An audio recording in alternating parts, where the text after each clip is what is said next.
બનાસકાંઠા જિલ્લામાં કાંકરેજ તાલુકાના મુખ્ય મથક સિહોરી ખાતે આવેલ શ્રી વાદળી ગૌશાળામાં શેરના ઉડ્યા પતરા.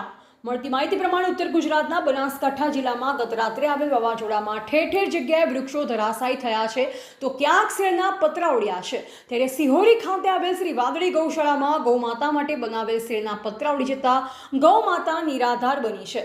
ત્યારે હવે તંત્ર દ્વારા તાત્કાલિક અસરથી સર્વે કરી યોગ્ય રીતે વળતર આપવામાં આવે તેવી માંગ ઉઠી છે. જોકે રાત્રે આવેલ વાવાઝોડા અને ભારે વરસાદના કારણે ઠેર ઠેર રસ્તામાં પાણી ભરાઈ જતા રાહદારીઓ મુશ્કેલીનો સામનો કરી રહ્યા છે તો ક્યાંક શેરના પતરા ઉડી જતા લોકો અને પશુઓ બેઘર થયા છે. ત્યારે કાંકરેજ તાલુકા વિકાસ અધિકારી નરેશભાઈ ચૌધરી દ્વારા દરેક ગ્રામ પંચાયતના સરપંચોને તલાટીઓને સૂચના આપી નુકસાનો ઝડપી સર્વે કરવા જણાવ્યું તેમજ જાહેર રસ્તા ઉપર કચરાનો નિકાલ કરવા માટે આદેશ આપ્યો છે. ત્યારે હવે જે તે ગ્રામ પંચાયતના સરપંચ અને તલાટી મંત્રી પોતાના ગામમાં ખેડૂતો અને પશુપાલકોને થયેલ નુકસાનો ઝડપી સર્વે હાથ ધરી કચેરીમાં રિપોર્ટ કરે તે જરૂરી છે. એવા રામજીભાઈ રાયગોર, બનાસકાંઠા.